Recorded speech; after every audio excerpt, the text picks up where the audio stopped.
Assalamualaikum warahmatullahi wabarakatuh. Marhaban ya Ramadan. Alhamdulillah Allah memberikan kesempatan kita semua bertemu kembali dalam bulan Ramadan. Tahun ini adalah Ramadan tahun 1445 Hijriah. Mudah-mudahan kita bisa meningkatkan ibadah kita lebih baik lagi, lebih khusyuk lagi, lebih ikhlas lagi, dan lebih maksimal lagi. Amalan-amalan yang diseyukyakan, dianjurkan untuk bisa kita laksanakan antara lain adalah sedekah, tadarus. Mungkin semula terlalu sibuk kegiatan-kegiatan kita sehingga tidak sempat tadarus Al-Quran, Qiyamul Lail. Mungkin di antara kita terlalu sibuk juga dengan tugas-tugas lain sehingga kita terlalu lama meninggalkan Qiyamul Lail. Di bulan Ramadan kita ikhtiarkan bisa menjalankan sholat tarawih. Tengah malam menunggu atau setelah makan sahur kita ikhtiarkan untuk sholat tahajud, sholat hajat, dan seterusnya. Mudah-mudahan seluruh ibadah kita diterima oleh Allah Subhanahu wa Ta'ala. Ada hadis yang menyebut bahwa ada orang berpuasa, tapi dia hanya mendapatkan lapar dan haus. Dia tidak mendapatkan pahala. Setidaknya ada 5 hal yang menjadikan puasa seseorang itu hanya mendapatkan lapar dan dahaga. 5 hal itu antara lain adalah sumpah palsu.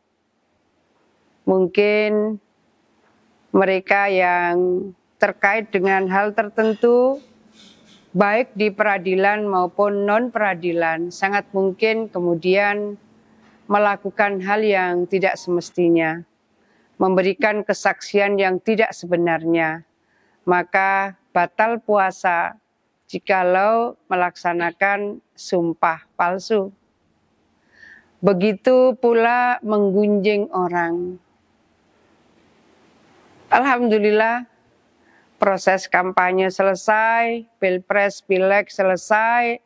Mudah-mudahan apa yang sempat terjadi selama masa kampanye kemarin dan awal-awal proses penghitungan suara, masih kita lihat betapa proses yang berjalan itu sering diwarnai dengan pergunjingan yang kemudian mengarah ke fitnah, yang kemudian mengarah pada hal-hal yang tidak semestinya dilakukan. Maka itu juga membatalkan puasa. Oleh karena itu, hal-hal yang bisa membatalkan puasa ini, mari kita hindarkan, mari kita jauhkan, dan jangan mencoba melakukannya kalau kita ingin puasa kita diterima oleh Allah Subhanahu wa Ta'ala. Dan dari 5 itu antara lain adalah melihat dengan syahwat. Mari kita menjaga diri kita, menjaga jari-jari kita, menjaga mata kita, karena apa yang mungkin kita tidak pernah mengira, tidak pernah menduga, dan tidak punya hasrat untuk melihat sesuatu yang akhirnya mengundang syahwat, tiba-tiba muncul di layar gadget kita. Oleh karena itu, apa yang bisa kita jaga kehati-hatian kita, menjaga supaya puasa kita jalankan dengan khusyuk, maka apa yang menjadikan sesuatu akhirnya menjadikan ketika melihat muncul syahwat, maka itu juga membatalkan puasa. Dan berikutnya adalah jangan berbohong, karena salah satu yang juga membatalkan puasa adalah berbohong. Oleh karena itu, apa yang menjadi penyebab-penyebab batalnya puasa kita, jangan kita lakukan. Ayo kita hindarkan.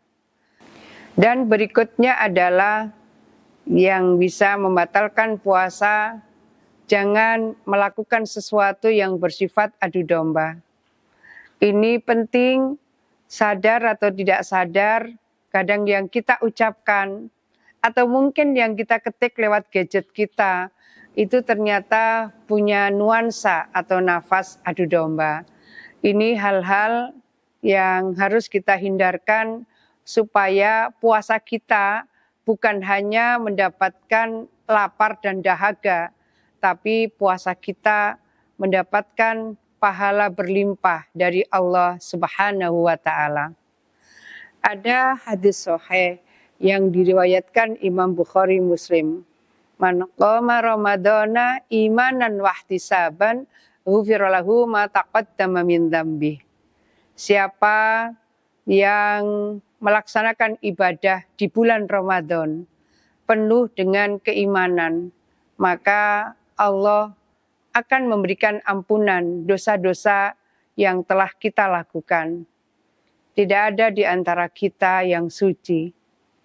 Dosa disengaja, tidak disengaja, dosa kecil, dosa sedang, dosa besar, semuanya sangat mungkin menjadi bagian dalam kehidupan yang pernah kita lakukan.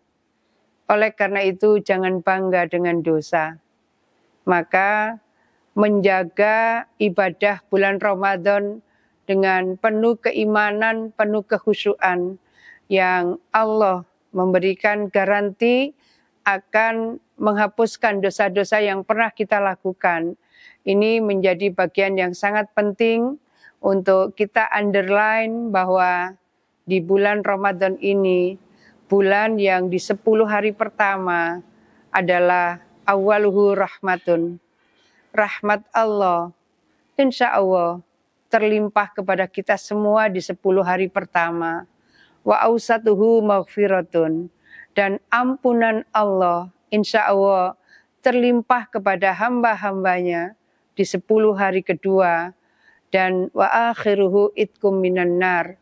Di akhir 10 hari ketiga bulan Ramadan, maka Allah akan menghindarkan hambanya dari api neraka.